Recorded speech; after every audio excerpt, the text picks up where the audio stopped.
கர்த்தருடைய பரிசுத்த நாமத்திற்கு மகிமை உண்டாவதாக. இப்பொழுதும் வாசித்த வேத பகுதியை நாம் திருப்பிக் கொள்ளலாம்.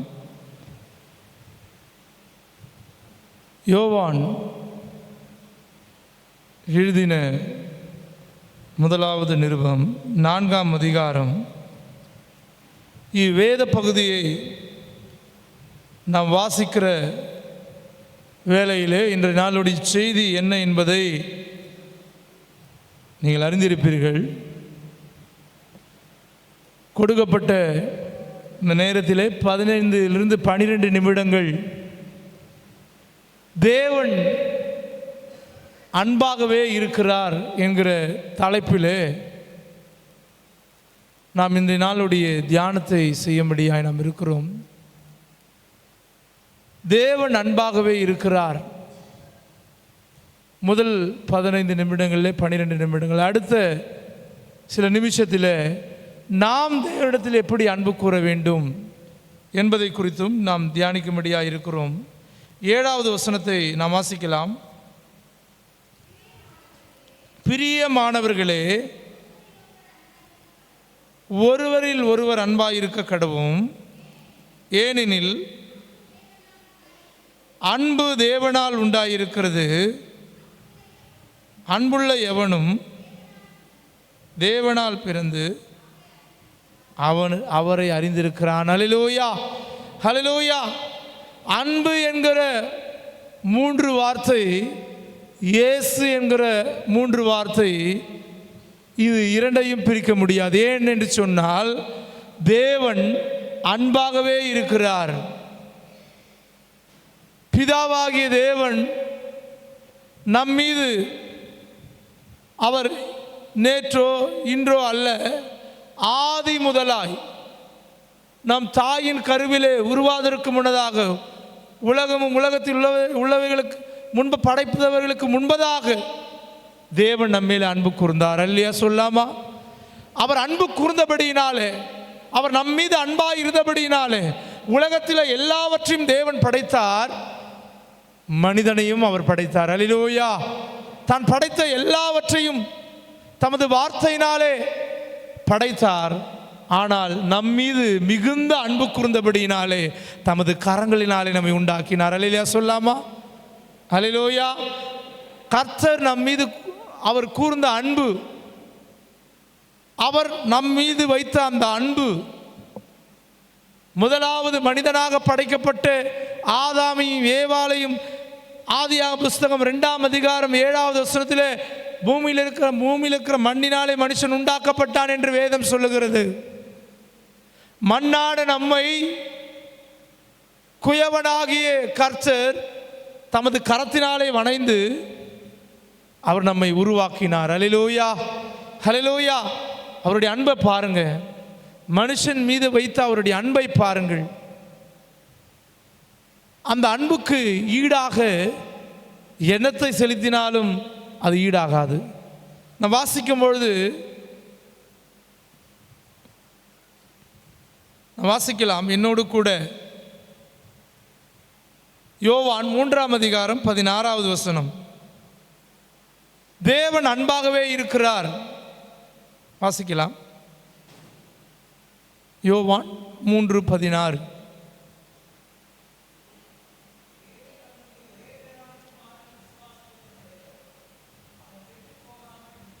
அவன் கெட்டு போகாமல் நித்திய ஜீவனை அடையும்படிக்கு அவரை தந்தருளி இவ்வளவாய் உலகத்தில் அவர் அன்பு கூர்ந்தார். தேவன் அன்பாயிருக்கிறார் என்கிற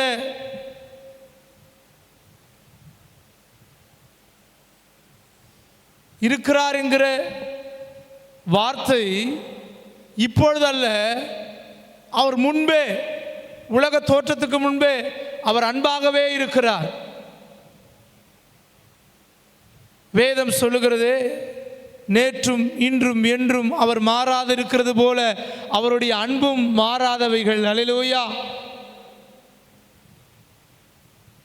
நாம் ஆண்டவராகிய இயேசு கிறிஸ்துவை சொந்த இரட்சகராக ஏற்றுக்கொண்ட போது அவர் மீது நாம் வைத்திருக்கிற அன்பு, அவர் நம் மீது வைத்திருக்கிற அன்பில் எந்த ஒரு மாற்றமும் கிடையாது. வாசிக்கலாம். யோவான் 1:12 வசனம்.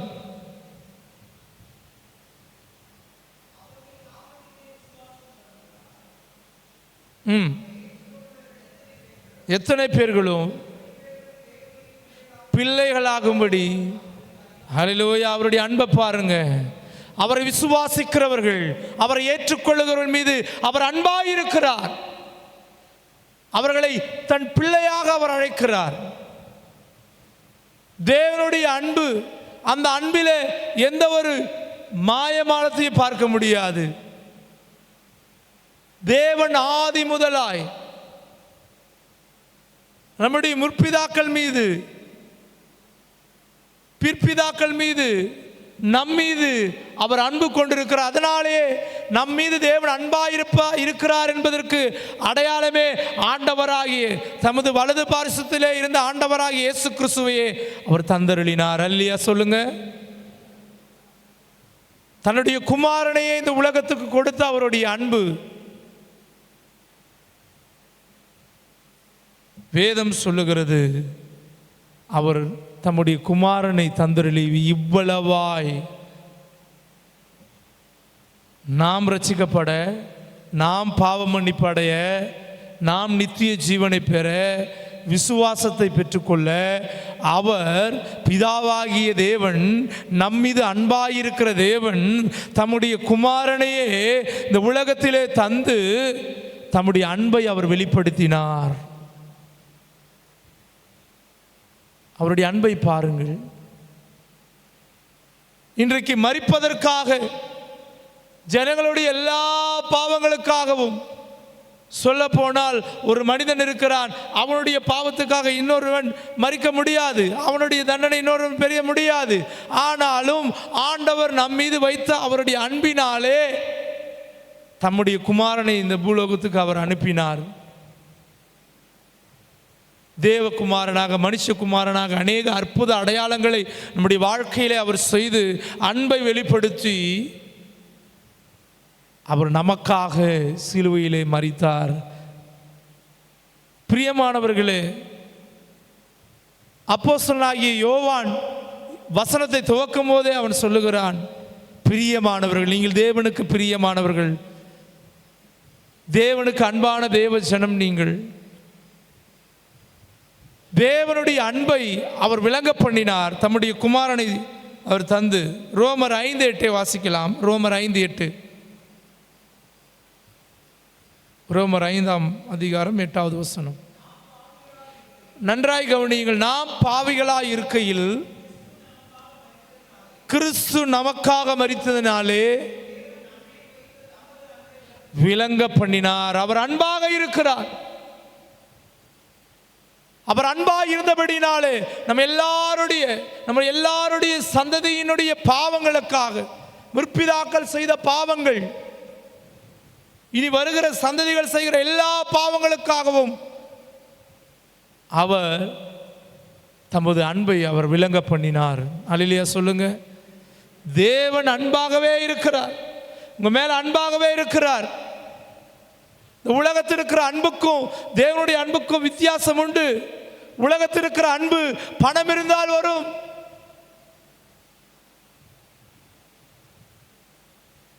உலகத்தினுடைய அன்பு பணத்துக்காகவும் செல்வத்துக்காகவும் சொத்துக்காகவும் வரும். ஆனால் தேவனுடைய அன்பு அப்படிப்பட்டது அல்ல. அவர் நம்மேல் வைத்த அன்பு மிகவும் பெரியது. அல்லேலூயா சொல்லுங்க. அல்லேலூயா, அல்லேலூயா. அன்பு என்கிற சிறிய காரியம்தானே. அன்பு என்பதை, தேவன் அன்பாக இருக்கிறார் என்பதையும் இங்கே வார்த்தையில நாம் வாசிக்கிறோம். ஆனால் தேவன் தமது அன்பை கிரியையினாலே வெளிப்படுத்தினார். இன்றைக்கு நான் என் மனைவி மீதோ என் பிள்ளையின் மீதோ நான் அன்பாக இருக்கிறேன் என்பது வாய்மொழியினாலே சொல்வது அல்ல.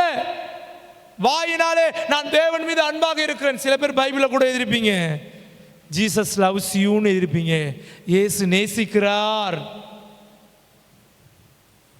ஜீசஸ் லவ்ஸ் யூன்னு சொன்ன பைபிள் எழுதிருப்பீங்க, குறிப்பெடுக்கிற நோட்டில் எழுதிருப்பீங்க. சில பேர் நிறைய எழுதிருப்பாங்க. பைபிள் பின்னாடி பார்த்தீங்கன்னா இந்த ஒயிட் ஷீட்டில் நிறைய பேர் ஜீசஸ் லவ்ஸ் யூ நிறைய எழுதிருப்பீங்க.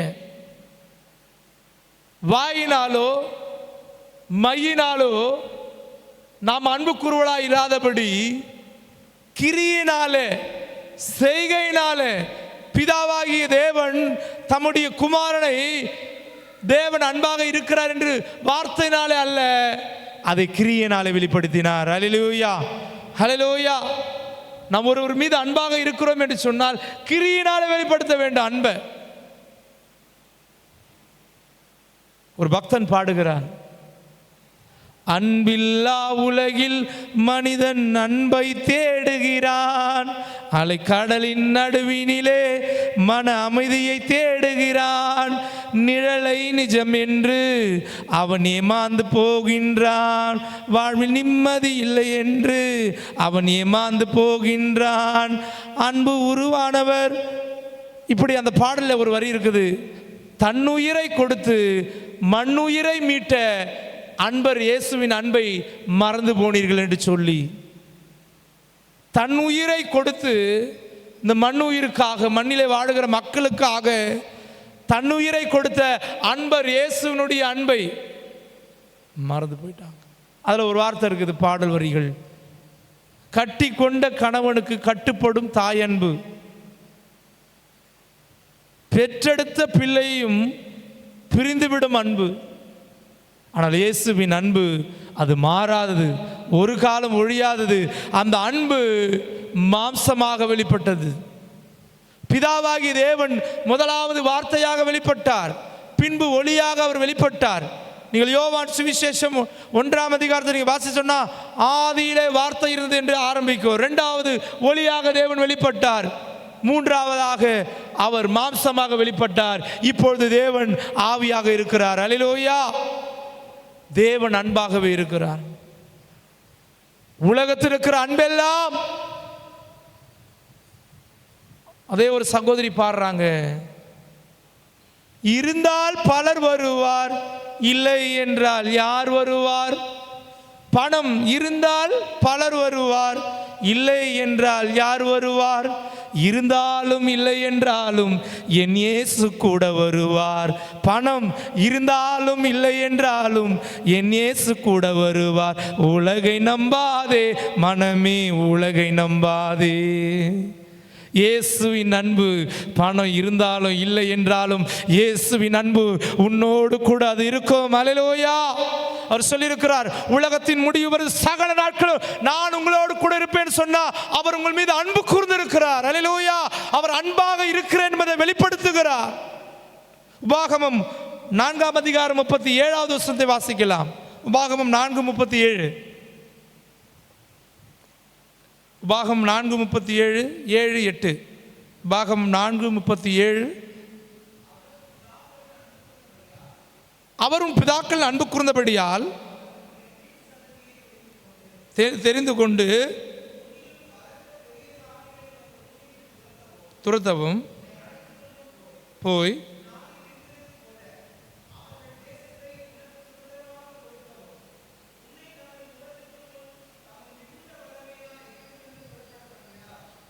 அல்லேலூயா. உபாகமத்தில் வாசிக்கிறோம், அவர் உங்கள் பிதாக்களே அன்பு கூர்ந்தபடியினாலே. இப்பொழுதல்ல, நாளைக்கல்ல, நேற்றல்ல, அவர் உங்கள் பிதாக்களே அன்பு கூர்ந்தபடியினாலே. அவர் அன்பு கூறுகிற தெய்வம். நம்முடைய பாடல் எல்லாரும் தெரிந்த பாடல், அன்பு கூறுவேன் இன்னும் அதிகமாய். இந்த பாடலை பாடும்போது நான் ரொம்ப உணர்த்தப்படுவேன். நான் வெறும் வாயில தான் பாடுறேன்னா, உண்மையிலே அதுலேயே அந்த வார்த்தை ரொம்ப டச் பண்ணும். முழு உள்ளத்தோடு ஆராதிப்பேன், முழு பலத்தோடு. நம்ம அடுத்து வாசிக்க போறோம். தேவனாகிய கர்த்தர் அவர் உங்கள் பிதாக்களே அன்பு கூர்ந்தபடி. நான் 7ஆம் அதிகாரம் 8வது வசனம் வாசிக்கலாம்.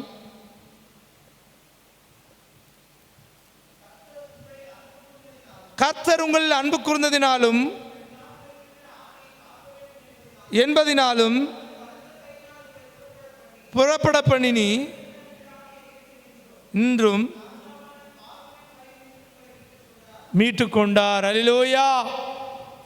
எகிப்தினுடைய அடிமைத்தனத்திலிருந்து கர்த்தர் அந்த யாத்ராகம புஸ்தகத்தில் நீங்கள் வாசிக்கும் பொழுது அங்கே 3ஆம் அதிகாரத்திலே மோசேயை தேவன் சந்திக்கும் பொழுது அவர்கள் படுகிற உபத்திரவத்தை நான் காணவே கேட்கவே கேட்டேன் என்று சொல்லுகிறார். அவர்கள் கூக்குரல் என் சன்னிதியில் வந்து எட்டுன்னு சொல்லுகிறார். உபத்திரப்படுகிற பாவத்திலும் சாபத்திலும் இருந்த நம்மை மீட்கும்படியாக எப்படி பிதாவாகிய தேவன் தம்முடைய குமாரனை அனுப்பினாரோ அதுபோல எகிப்தினுடைய அடிமைத்தனத்திலிருந்து தேவ ஜனம் மீட்கும்படியாக அவர்கள் மீது அன்பு வைத்து மோசேயை அவர் அனுப்பினார். அவர்களை மீட்டு கொண்டார். ஏதாவது ஒரு காரியத்தில் அடிமைப்பட்டு இருக்கிறீங்களா? கர்த்தர் உங்கள் மீது அன்பு கூர்ந்து அந்த அடிமைத்தனத்தினுடைய வாழ்க்கையிலிருந்து உங்களை விடுவிக்க அவர் வல்லவராய் இருக்கிறார். ஹல்லேலூயா, ஹல்லேலூயா. உபாகமம் 10ஆம் அதிகாரம் 15வது வசனம். உபாகமம் 10:15. ஆனாலும்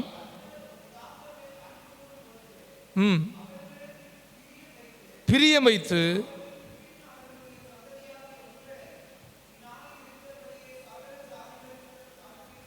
ஹல்லேலூயா. வேதம் சொல்லுகிறது, ஆனாலும் கர்த்தர் உங்கள் பிதாக்கள் மேல் அன்பு கூறும் பொருட்டு அவர்கள் மேல் பிரியம் வைத்து அவர்களுக்கு பின் அவருடைய சந்ததியாராகிய உங்களை இந்நாள் இருக்கிறபடியே சகல ஜாதிகளுக்குள்ளும் கர்த்தர் தமக்கென்று தெரிந்து கொண்டிருக்கிறார். ஹல்லேலூயா. யோவான் 15ஆம் அதிகாரத்தில் சொல்லப்படுகிறது, நீங்கள் என்னை தெரிந்து கொள்ளவில்லை, நான் உங்களை தெரிந்து கொண்டேன். ஹல்லேலூயா. கர்த்தர் நம்மை தெரிந்து கொண்டபடினாலே, கர்த்தர் நம் மீது வைத்த அன்பினாலே இந்நாள் வரைக்கும் அவர் நம்ம என்ன பண்ண விட்டு விலகல. ஹல்லேலூயா. இந்நாள் வரைக்கும் யோசுவாவை பார்த்து ஆண்டவராகிய தேவன் சொல்லுகிறார், நான் மோசையோடு கூட இருந்தது போல உன்னோடு கூட இருப்பேன், நான் உன்னை விட்டு விலகுவதும் இல்லை, நான் உன்னை கைவிடுதா. அன்பை தமது அன்பை அவர் வெளிப்படுத்துகிறார். தேவனுடைய அன்பில எந்த ஒரு ஒளிவு மறைவும் கிடையாது. ஆனால் இன்றைக்கு வந்திருக்கிற தேவ பிள்ளைகளே, தேவன் நம் மீது வைத்த அன்பு, நம்முடைய பிதாக்கள் மீது வைத்த அன்பினாலே அவர் நம்மை தெரிந்து கொண்டிருக்கிறார். எத்தனை பேர் விசுவாசிக்கிறீங்க? கர்த்தர் என் மேல அன்பு வச்சதுனால தான் இன்றைக்கு நான் சபையில் விசுவாசியா இருக்கிறேன். ஹல்லேலூயா, ஹல்லேலூயா. அன்பு வேதம் சொல்லுகிறது. நம்ம எல்லாருக்கும் தெரிந்த சத்தியத்தை நாம் பின்பாக கடைசியாக ஒரு வசனத்தை நாம் வாசிக்கலாம். உபாகமம் 7:13 வாசிக்கலாம். உபாகமம் 7:13. உன்மேல் அன்பு வைத்து உன்னை ஆசீர்வதித்து தேசத்தை உன்னை பெருக பண்ணி கர்ப்பக்கனியையும் தானியத்தையும் தசரசத்தையும் எண்ணெயையும் பலனையும். ஹல்லேலூயா. இன்றைக்கு நாம் ஆசீர்வாதமாக இருக்கிறோமே. இதே 30 வருடத்துக்கு முன்பதாக நம்முடைய வீடுகள் எப்படி இருந்தது, நம்முடைய வாழ்க்கை முறை எப்படி இருந்தது, நம்முடைய ஆவிக்குரிய வாழ்க்கை எப்படி இருந்தது, நம்முடைய வருமானம் எப்படி இருந்தது. பின்னாடி அமர்ந்து கொண்டிருக்கிற சகோதரர்களே, கர்த்தர் அன்பு வைத்தபடினாலே, கர்த்தர் அன்பு வைத்தபடினாலே நாம் இவ்வளவாய் பெருகி இருக்கிறோம், ஆசீர்வாதமாக இருக்கிறோம். எத்தனை பேர் இதை விசுவாசிக்கிறீங்க? ஹல்லேலூயா. கர்த்தர் அன்பு வைத்ததுனால தான் இன்றைக்கு நான் பண்ணியிருக்கிறேன்.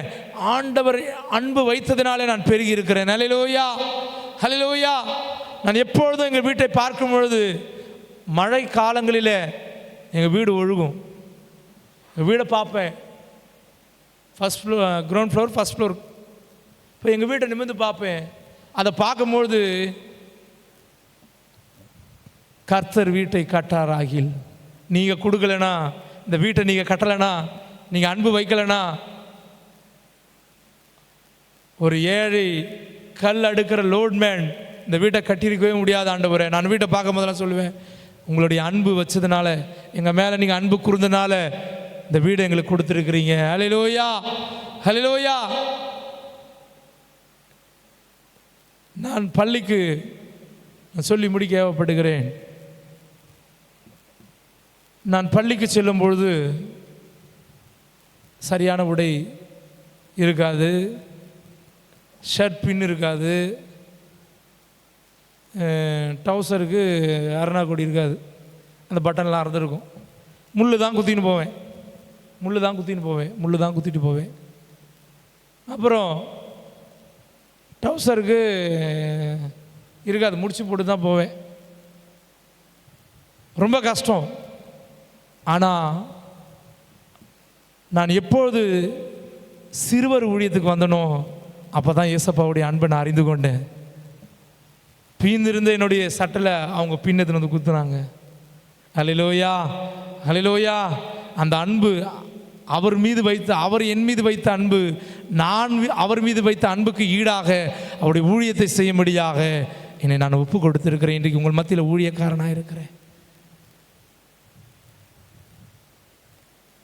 ஆண்டவருடைய அன்பை எண்ணிப்பாருங்கள். உன் கர்ப்பத்தின் கனியும் நிலத்தின் கனியும் எண்ணெயும் திராட்சரசும் இன்றைக்கு பெருகி இருக்கிறதே. என் அன்பு தேவ ஜனமே, விசுவாசியே, இதெல்லாம் நம்மால் உண்டானது அல்ல, தேவன் நம் மீது வைத்த அன்பினால் உண்டானது. எத்தனை பேர் விசுவாசிக்கிறீங்க? ஹல்லேலூயா. உபாகமம் புஸ்தகத்தில் சொல்லப்படுகிறது, இதெல்லாம் நீ சம்பாதிச்சுன்னு சொல்லவே சொல்லக்கூடாது. என்னுடைய கையின் கிரியினாலே, என் பலத்தினாலே. அப்போ அங்கே ஒரு வார்த்தை இருக்குது, கர்த்தர் செய்த நன்மையை மறக்கக்கூடாது. ஹல்லேலூயா, ஹல்லேலூயா. இப்போது நாம் இதுவரைக்கும் தேவன் நம் மீது வைத்த அன்பு, தம்முடைய குமாரனை கொடுத்தார். 1 கொரிந்தியர் 13 சொல்லப்படுகிறது, இங்கே இருக்கிற யாரா இருந்தாலும் சரி, ஊழியக்காரனா இருக்கிற நானா இருந்தாலும் சரி, இங்கே பலதரப்பட்ட ஊழியம் செய்கிறவர்களை நீங்களா இருந்தாலும், விசுவாசிகளா இருந்தாலும், தீர்க்கதரிசி சொல்லுகிறவர்களா இருந்தாலும், யாரா இருந்தாலும், அன்பு எனக்கு இராவிட்டால் நான் ஓசையிடுகிற வெண்கலம் போல, கைத்தாளம் போல இருக்கிறேன். இன்றைக்கு இன்னும் கொஞ்ச நேரத்தில் ஒரு பந்திக்கு நீங்கள் போவீங்க. அந்த பந்திக்கு பெயர் அன்பின் பந்தி.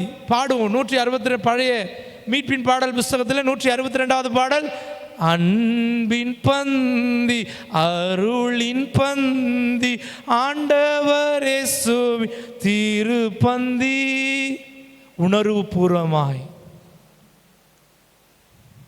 பாடல் வாயிலிருந்து நாவிலிருந்து புறப்படக்கூடாது, இருதயத்தின் ஆழத்திலிருந்து புறப்படணும்.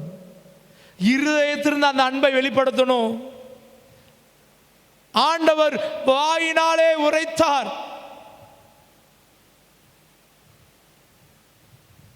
ஏசாயா தீர்க்கதரிசன புத்தகத்தில் சொல்லப்பட்டபடி அவர் வார்த்தையினால் வெளிப்படுத்தினதை கிரியினாலே செய்தார். தம்முடைய குமாரனையே கொடுத்து அன்பை விளங்க பண்ணினார். இந்த திருப்பந்தி ஆராதனைக்கு வந்திருக்கிற நீங்கள் அந்த அன்பை, நமக்காக பாடுகளை, நமக்காக துக்கங்களை சுமந்த அந்த அன்பை, அழகும் இல்லை, சௌந்தரியமும் இல்லை, அவர் அசட்டை பண்ணப்பட்டார்.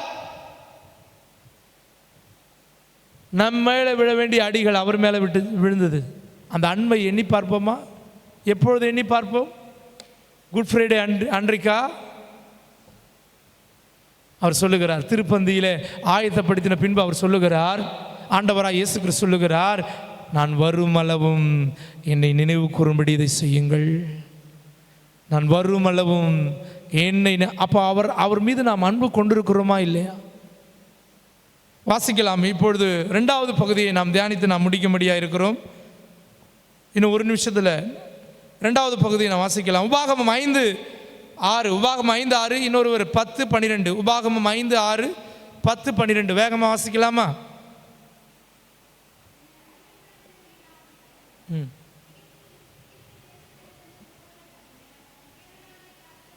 நானே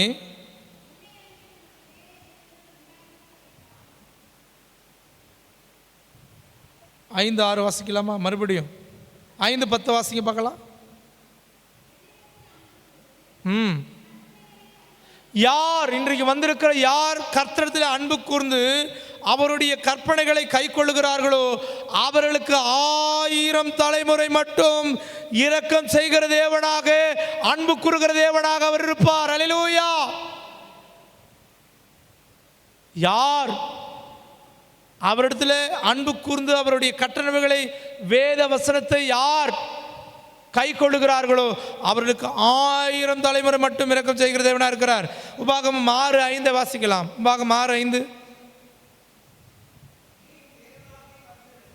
தேவன் எப்படி நம்மிடத்தில் அன்பு கூர்ந்தார் என்பதை நாம் தியானித்தோம். இப்பொழுதும் நீ உன் தேவனாகிய கர்த்தரிடத்தில் உன் முழு இருதயத்தோடும் முழு ஆத்துமாவோடும் முழு பலத்தோடு அன்பு கூறுவாயாக. அல்லேலூயா. அல்லேலூயாவே தெரிஞ்சிடும் நம்ம முழு பலத்தோடு.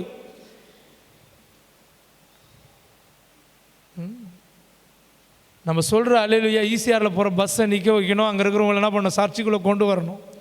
அல்லேலூயா.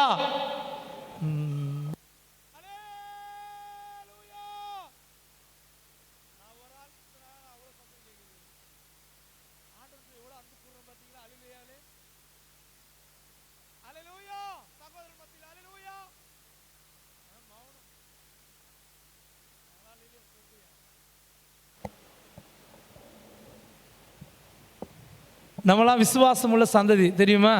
விசுவாசமுள்ள சந்ததி விசுவாசமுள்ள வார்த்தைகளை சொல்லும்பொழுது அல்லேலூயா ஆமீன் சொல்லணும். நான் ஜனங்களுக்கு சொல்லுவேன், கர்த்தர் உங்களை தொடுவார். வசனத்தை பேசும்போது ஆண்டவர் என்ன பண்ணுவார்? தொடுவார். ஊழியக்காரங்க சபைக்கு வருவாங்க. அனகாபுரம் சொல்லியிருக்கிறேன். நான் சொல்கிறேன்றதுனால நீங்கள் அல்லேலூயா சொல்லக்கூடாது. ஊழியக்கார் போதிக்கும் பொழுது கர்த்தருடைய வார்த்தை உங்கள் இருதயத்தில் அது கிரியை செய்யுமானால், அந்த வார்த்தை விசுவாசமுள்ள வார்த்தையா நீங்கள் ஏற்றுக்கொள்வீர்களானால் அல்லேலூயா ஆமென் நீங்கள் சொல்லுங்க. அல்லேலூயா. மைக் இருந்தாலும் அந்த சவுண்டு தான். இப்போ தான் கொஞ்சம் சவுண்டு குறைச்சிருக்கிறேன். 100 பேர் மத்தியிலையும் சத்தமாக பேச ஆண்டவர் கிருபை தந்திருக்கிறார். நம்ம அல்லேலூயா சொல்றதே அவருக்கு மகிமை. உன் தேவனாகிய கர்த்தரிடத்திலே உன் முழு இருதயத்தோடு முழு ஆத்மாவோடு முழு பலம் முழு பலன் அல்லேலூயா என்று சொல்லுகிற போதும் ஆமென் என்று சொல்லுகிற போதும் ஸ்தோத்திரம் என்று சொல்லுகிற போதும் முதலாவது ஸ்தோத்திரம் சொல்லும்போது கூட ஆரம்ப ஜெபத்தில் ஸ்தோத்திரம் சொல்லணும். அல்லேலூயா. அன்புங்க, நீங்க கர்த்தர் மேல வச்சிருக்கிற அன்பை ஸ்தோத்திரம் நன்றி ஆமென் அல்லேலூயா. அந்நிய பாஷையில் வேதம் என்ன சொல்லுகிறது? அந்நிய பாஷையில் பேசுகிறான், தேவனோடு பேசுகிறான், பக்தி விருத்திக்கு ஏதுவாய் பேசுகிறான். அப்போ அது தேவனுடைய அன்பு கூறும் விதமாக இருக்குது. 2 ஆவி சபையில் இருக்குதா? 2 ஆவி. அந்த ஆவி என்ன ஆவினா, ஒன்று ஊமை, 2வது வந்து செவிடு. ஆவி என்ன ஆவி? அது துதிக்கவே துதிக்காது. அந்த ஆவி துதிக்க அப்படியே கல் மாதிரி இருக்கும், அப்படியே வெள்ளை அடிக்கப்பட்ட கல்லறை மாதிரி அப்படியே இருக்கும். வெள்ளையா அப்படியே பார்த்தீங்கன்னா அப்படியே நிற்கும். ஊழியக்கார சபை ஸ்தல போதகர் என்ன பண்ணுவார்? பரிசுத்த ஆவியானவர் இறங்கும். எங்கே இறங்குவார்? அப்புறம் கேட்காது, வசனத்தை கேட்காது, அதுவா எதனா செஞ்சுட்டு இருப்பாங்க. 2 ஆவி. அந்த ஆவி சபை விட்டு விலகணும். ஒன்று ஊமை, 2வது செவிட்டினுடைய ஆவி. சத்தியத்தை உள்ள இறங்காது. அன்பு கூற கடவுள். வாசிக்கலாம் இப்பொழுது இன்னும் கூட உபாகமம் 10-12 வாசிங்க. இன்னொரு 11:1 வேகமாக வாசித்து நான் முடிக்கலாம்.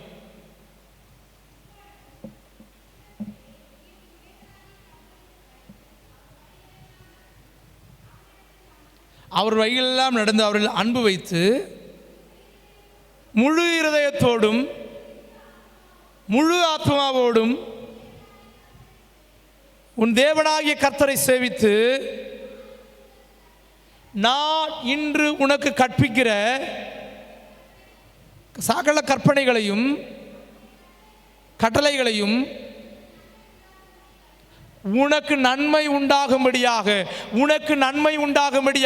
உன் தேவனாகிய கர்த்தரிடத்திலே அன்பு கூர்ந்து அவருடைய கட்டளைகளை கற்பனைகளை நீ கை கொள்ளும்போது இன்றைக்கு நான் சொல்லுகிற சத்தியத்தை நீங்கள் உங்களுக்கு நன்மை உண்டாகும்படியாக.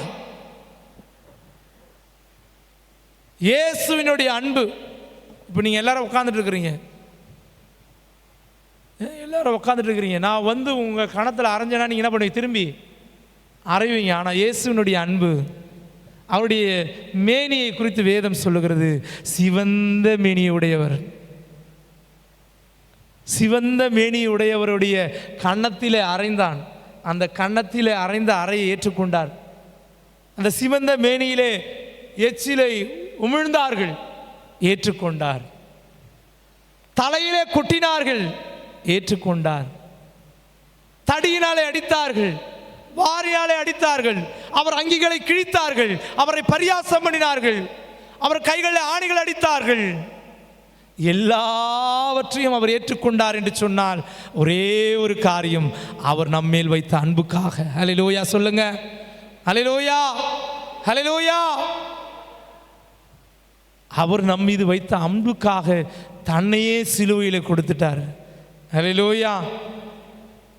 நம்ம ஆண்டவர் மீது அன்பு வச்சிருக்கிறோம். நான் சிம்பிளாக சொல்கிறேன், நீங்கள் ஆண்டவர் மீது அன்பு வச்சிருக்கிறீங்கன்னா ஆராதனை 5:30 மணினா 5:15 உள்ளே வந்துடணும். சபை கூடி வரும்போதெல்லாம் நீங்கள் கூடி வர வேண்டும்.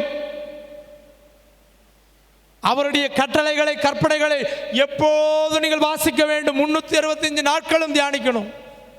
எப்போது அவரோடு கூட என்ன பண்ணணும்? ஜெபிக்கணும். ஹல்லேலூயா. நம்ம கர்த்தரிடத்தில் அன்புக்கு அவர் வெளிப்படுத்திட்டார்.